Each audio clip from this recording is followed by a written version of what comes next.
Japan എന്ന രാജ്യത്തിന്റെ വ്യാവസായികവും സാങ്കേതികവുമായ വളർച്ചയുടെ ചരിത്രം എഴുതുമ്പോൾ ഒഴിച്ചുകൂടാനാവാത്ത ഒരു പേരുണ്ട് തോഷിബ. 150 വർഷത്തോളം പഴക്കമുള്ള ഈ കോർപ്പറേഷൻ കേവലം ഒരു കമ്പനി ആയിരുന്നില്ല, മറിച്ച് ലോകമെമ്പാടുമുള്ള വീടുകളിലും വ്യവസായങ്ങളിലും വിപ്ലവം സൃഷ്ടിച്ച ഒരു സാങ്കേതിക ശക്തി കേന്ദ്രമായിരുന്നു. എങ്ങനെയാണ് ഒരു ചെറിയ വർക്ക്ഷോപ്പിൽ നിന്ന് ആരംഭിച്ച് തോഷിബ ഒരു ആഗോള ഭീമനായി മാറിയത് എന്ന് നമുക്ക് ആഴത്തിൽ പരിശോധിക്കാം. അവർ സെമി കണ്ടക്ടറുകൾ, ന്യൂക്ലിയർ റിയാക്ടറുകൾ, ലാപ്ടോപ്പുകൾ, വീട്ടുപകരണങ്ങൾ എന്നിവ നിർമ്മിക്കുന്ന സ്ഥാപനമായി വളർന്നു. കഴിഞ്ഞ ഒരു ദശാബ്ദത്തിനിടെ അവർ നേരിട്ട തകർച്ചയും തുടർന്ന് പൊതുരംഗത്ത് നിന്ന് സ്വകാര്യ ഉടമസ്ഥതയിലേക്ക് മാറാനുള്ള നിർണായകമായ തീരുമാനവും നമുക്ക് മനസ്സിലാക്കാം. തോഷിബയുടെ ചരിത്രം ഒരൊറ്റ കമ്പനിയുടെ കഥയല്ല, മറിച്ച് രണ്ട് വ്യത്യസ്ത പ്രതിഭകളുടെ സ്വപ്നങ്ങൾ ഒത്തുചേർന്നതിന്റെ കഥയാണ്.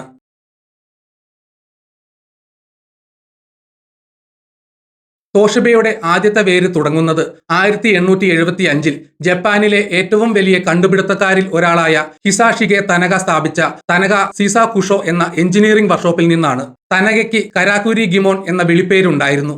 അതിന്റെ അർത്ഥം മെക്കാനിക്കൽ അത്ഭുതങ്ങളുടെ പ്രതിഭ എന്നാണ്. അദ്ദേഹത്തിന്റെ ഏറ്റവും പ്രശസ്തമായ കണ്ടുപിടുത്തങ്ങളിൽ ഒന്ന് മാൻഡക് ഡോക്കോയ് എന്ന ശാശ്വതമായി പ്രവർത്തിക്കുന്ന ക്ലോക്കായിരുന്നു. തനകയുടെ കമ്പനി പ്രധാനമായും ടെലിഗ്രാഫ് ഉപകരണങ്ങളുടെയും ലൈറ്റിംഗ് ഉപകരണങ്ങളുടെയും നിർമ്മാണത്തിൽ ശ്രദ്ധ കേന്ദ്രീകരിച്ചു. ഈ കമ്പനിയാണ് പിന്നീട് ഷിബൗര സീസാകുഷോ ആയി മാറിയത്. 1893 കമ്പനി പാപ്പരായി പ്രഖ്യാപിക്കുകയും മിത്സുയി ബാങ്ക് ഏറ്റെടുക്കുകയും ചെയ്തു. രണ്ടാമത്തെ സ്ഥാപനം ആരംഭിച്ചത് ജാപ്പനീസ് എഡിസൺ എന്നറിയപ്പെട്ടിരുന്ന ഇച്ചിസുഗെ ഫുജിയോക്കയാണ്. ഇലക്ട്രിക്കൽ എഞ്ചിനീയറിംഗിലെ ഒരു മാന്ത്രികനായിരുന്നു അദ്ദേഹം. 1890 അദ്ദേഹം സ്ഥാപിച്ച കമ്പനിയാണ് ഹാക്കുനെറ്റ്സു ഷാ. ജപ്പാനിലെ ആദ്യത്തെ വൈദ്യുത ബൾബുകൾ നിർമ്മിക്കുക എന്ന ലക്ഷ്യത്തോടെയാണ് ഈ സ്ഥാപനം തുടങ്ങിയത്. തുടക്കത്തിൽ ഇറക്കുമതി ചെയ്ത ബൾബുകളോട് മത്സരിക്കാൻ ഫ്യൂജിയോക്കയുടെ കമ്പനി ബുദ്ധിമുട്ടി. എന്നാൽ 1899 ടോക്കിയോ ഡെങ്കി എന്ന് പേര് മാറ്റിയ ശേഷം 1921 അവർ ഡബിൾ കോയിൽ ഇലക്ട്രിക് ബൾബ് കണ്ടുപിടിച്ചു. ഇത് ബൾബ് സാങ്കേതിക വിദ്യയുടെ ചരിത്രത്തിലെ 6 മഹത്തായ കണ്ടുപിടുത്തങ്ങളിൽ ഒന്നായി അംഗീകരിക്കപ്പെട്ടു. 1905 അമേരിക്കയിലെ ജനറൽ ഇലക്ട്രിക്കുമായി സാങ്കേതിക സഹകരണവും സാമ്പത്തിക പങ്കാളിത്തവും സ്ഥാപിച്ചുകൊണ്ട് ടോക്കിയോ ഡെങ്കി ആഗോള ശ്രദ്ധ നേടി.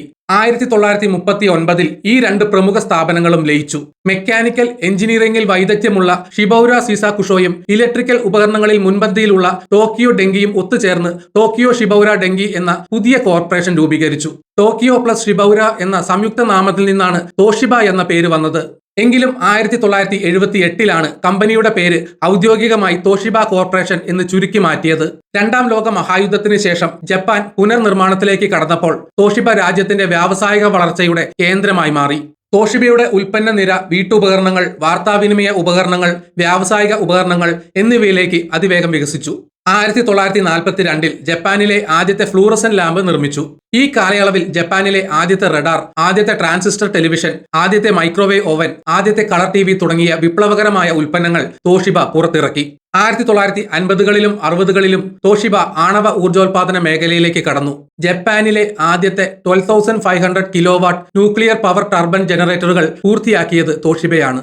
ഈ ഊർജ ബിസിനസ് പിന്നീട് കമ്പനിയുടെ ഡെസ്റ്റിനി മാറ്റിമറിക്കുന്നതിൽ നിർണായകമായി.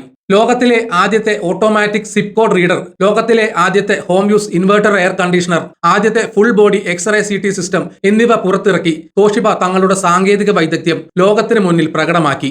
1980കൾ തോഷിബയെ ആഗോള ടെക്നോളജി ഭീമനാക്കി മാറ്റിയ ദശകമായിരുന്നു. പേഴ്സണൽ കമ്പ്യൂട്ടറുകളുടെയും മെമ്മറി ചിപ്പുകളുടെയും ലോകത്ത് തോഷിബ ആധിപത്യം സ്ഥാപിച്ചു.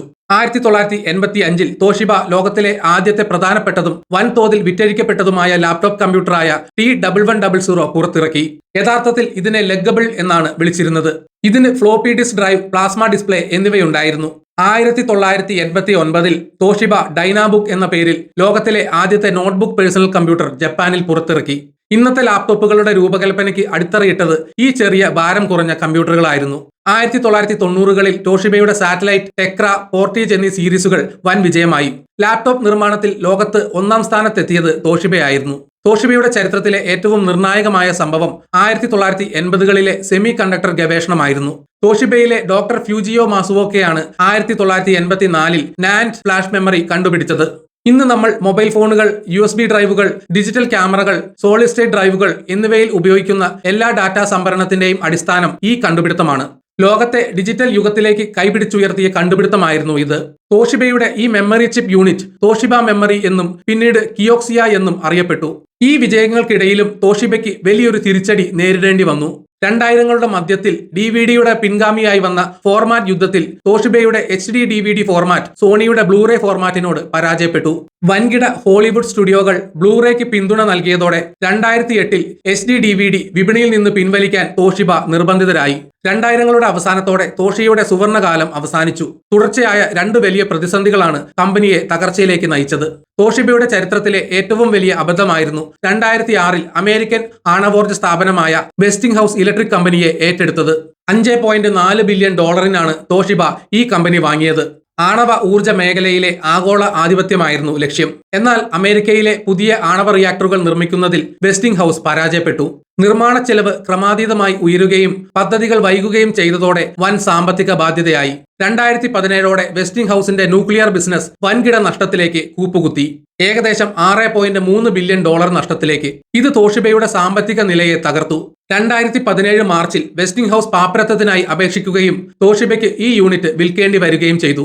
വെസ്റ്റിംഗ് ഹൗസ് പ്രശ്നം രൂക്ഷമാകുന്നതിന് മുമ്പ് തന്നെ തോഷിബയുടെ പ്രതിച്ഛായയെ തകർത്ത മറ്റൊന്ന് അക്കൗണ്ടിംഗ് തട്ടിപ്പായിരുന്നു. 2015 തോഷിബയിലെ ഉയർന്ന മാനേജ്മെന്റ് വർഷങ്ങളായി ലാഭക്കണക്കുകൾ പെരുപ്പിച്ചു കാട്ടിയെന്ന് ഒരു സ്വതന്ത്ര അന്വേഷണത്തിൽ കണ്ടെത്തി. 2008 മുതൽ കമ്പനി $1 ബില്യൺ ലാഭം പെരുപ്പിച്ചു കാണിച്ചതായി തെളിഞ്ഞു. ഈ സംഭവം ജാപ്പനീസ് കോർപ്പറേറ്റ് ചരിത്രത്തിലെ ഏറ്റവും വലിയ അക്കൗണ്ടിംഗ് തട്ടിപ്പുകളിൽ ഒന്നായി മാറി. ഇതിനെ തുടർന്ന് നിരവധി സിഇഒമാർ രാജിവെക്കുകയും കമ്പനിക്ക് ജപ്പാനിലെ ഏറ്റവും വലിയ പിഴ അടയ്ക്കേണ്ടി വരികയും ചെയ്തു. 2 വലിയ പ്രതിസന്ധികളെ തുടർന്നുണ്ടായ സാമ്പത്തിക ബാധ്യതകൾ നികത്താൻ തോഷിബയ്ക്ക് തങ്ങളുടെ പ്രധാനപ്പെട്ട ബിസിനസ് യൂണിറ്റുകൾ വിൽക്കേണ്ടി വന്നു. റെഫ്രിജറേറ്ററുകളും വാഷിംഗ് മെഷീനുകളും ഉൾപ്പെടെയുള്ള വീട്ടുപകരണ ബിസിനസിന്റെ ഭൂരിഭാഗം ഓഹരികളും ചൈനീസ് കമ്പനിയായ മിഡിയയ്ക്ക് വിറ്റു. മെഡിക്കൽ സിസ്റ്റംസ് യൂണിറ്റ് അതായത് CT സ്കാനറുകൾ MRI ക്യാമറ നിർമ്മാതാക്കളായ കാനണിന് വിറ്റു. ലോകത്തെ ആദ്യത്തെ ലാപ്ടോപ്പ് നിർമ്മിച്ച തോഷിബ തങ്ങളുടെ ഡൈനാബുക്ക് ബിസിനസ്സിലെ ശേഷിക്കുന്ന ഓഹരികൾ 2020 ഷാർപ്പിന് വിറ്റ് ഈ മേഖലയിൽ നിന്ന് പൂർണ്ണമായും പിന്മാറി. ഏറ്റവും ലാഭകരമായ യൂണിറ്റായ നാൻ ഫ്ലാഷ് മെമ്മറി ബിസിനസ് 2018 സ്വകാര്യ ഇക്വിറ്റി സ്ഥാപനമായ ബെയിൻ ക്യാപിറ്റലിന്റെ നേതൃത്വത്തിലുള്ള കൺസോർഷ്യത്തിന് വിറ്റു. ഇതാണ് പിന്നീട് കിയോക്സിയ ആയി മാറിയത്. ഈ വിൽപ്പന നഷ്ടപ്പെട്ട മൂലധനം തിരിച്ചുപിടിക്കാൻ കമ്പനിയെ സഹായിച്ചു. പ്രധാന ബിസിനസ്സുകൾ വിറ്റഴിച്ച ശേഷം തോഷിബയുടെ കൈവശം പ്രധാനമായും വൈദ്യുതി, ഇൻഫ്രാസ്ട്രക്ചർ, ഡിജിറ്റൽ സൊല്യൂഷൻസ് എന്നീ മേഖലകളാണ് അവശേഷിച്ചത്. ഈ കാലയളവിൽ കമ്പനിയുടെ ഓഹരികൾ വാങ്ങിക്കൂട്ടിയ വിദേശ ആക്ടിവിസ്റ്റ് നിക്ഷേപകരുമായുള്ള നിരന്തരമായ പോരാട്ടമായിരുന്നു തോഷിബയുടെ പ്രധാന വെല്ലുവിളി. ഈ നിക്ഷേപകർ കമ്പനിയുടെ തന്ത്രങ്ങളിൽ മാറ്റം വരുത്താൻ ശ്രമിക്കുകയും ഇത് മാനേജ്മെന്റിന്റെ പ്രവർത്തനങ്ങളെ തടസ്സപ്പെടുത്തുകയും ചെയ്തു. ഈ ആഭ്യന്തര കലഹം കാരണം കമ്പനിയുടെ വളർച്ച മുരടിച്ചു. ഷെയർ ഹോൾഡർമാരുടെ സമ്മർദ്ദത്തെ തുടർന്ന് തോഷിബയെ 3 വ്യത്യസ്ത കമ്പനികളായി വിഭജിക്കാൻ 2021 പദ്ധതിയിട്ടു. എനർജി, ഇൻഫ്രാസ്ട്രക്ചർ, ഡിവൈസസ്, മെമ്മറി, മറ്റ് ഘടകങ്ങൾ എന്നിങ്ങനെ 3 കമ്പനികൾ. എന്നാൽ പിന്നീട് ഈ പദ്ധതി 2 കമ്പനികളായി വിഭജിക്കുന്നതിലേക്ക് ചുരുക്കി. എങ്കിലും ഈ വിഭജന ശ്രമങ്ങളെയും ഓഹരി ഉടമകൾ എതിർത്ത് തോൽപ്പിച്ചു. തുടർച്ചയായ പ്രതിസന്ധികൾക്കും ഓഹരി ഉടമകളുടെ വഴക്കുകൾക്കും വിരാമമിടാൻ തോഷിബ ഒരു നിർണായക തീരുമാനമെടുത്തു. കമ്പനിയെ പൊതുവിപണിയിൽ നിന്ന് പിൻവലിക്കുക, അതായത് സ്വകാര്യവൽക്കരിക്കുക. 2023 ജാപ്പനീസ് സ്വകാര്യ ഇക്വിറ്റി സ്ഥാപനമായ ജപ്പാൻ ഇൻഡസ്ട്രിയൽ പാർട്ട്നേഴ്സിന്റെ നേതൃത്വത്തിലുള്ള ഒരു കൺസോർഷ്യം തോഷിബയെ ഏറ്റെടുക്കാൻ രംഗത്തെത്തി. ഏകദേശം 2 ട്രില്യൺ yen മൂല്യമുണ്ടായിരുന്ന ഈ ഏറ്റെടുക്കൽ ജാപ്പനീസ് ചരിത്രത്തിലെ ഏറ്റവും വലിയ ലിവറേജ് ബൈഔട്ട് ഇടപാടുകളിൽ ഒന്നായിരുന്നു. ലിവറേജ് ബൈഔട്ട് എന്നാൽ ഏറ്റെടുക്കുന്ന കമ്പനി വാങ്ങാനുള്ള പണത്തിന്റെ വലിയൊരു പങ്കും ബാങ്കുകളിൽ നിന്നും ധനകാര്യ സ്ഥാപനങ്ങളിൽ നിന്നും വായ്പയായി എടുക്കുകയും ആ വായ്പ തിരിച്ചടയ്ക്കുന്നതിനുള്ള ബാധ്യത ഏറ്റെടുക്കുന്ന കമ്പനിയുടെ തലയിൽ വയ്ക്കുകയും ചെയ്യുന്ന രീതിയാണ്.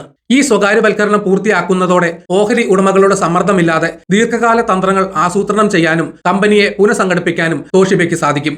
ജപ്പാന്റെ സുരക്ഷയുമായി ബന്ധപ്പെട്ട പ്രധാന ഇൻഫ്രാസ്ട്രക്ചർ ബിസിനസ്സുകൾ തോഷിബയിൽ ഉള്ളതിനാൽ കമ്പനിയെ ഒരു വിദേശ നിക്ഷേപ കൂട്ടായ്മയ്ക്ക് വിൽക്കാതെ ജാപ്പനീസ് ഉടമസ്ഥതയിൽ തന്നെ നിലനിർത്താൻ ഈ നീക്കം സഹായിച്ചു. വിജയകരമായ ടെൻഡർ ഓഫറിന് ശേഷം 2023 ഡിസംബർ 20 തോഷിബയുടെ ഓഹരികൾ ടോക്കിയോ സ്റ്റോക്ക് എക്സ്ചേഞ്ചിൽ നിന്ന് ഔദ്യോഗികമായി പിൻവലിച്ചു.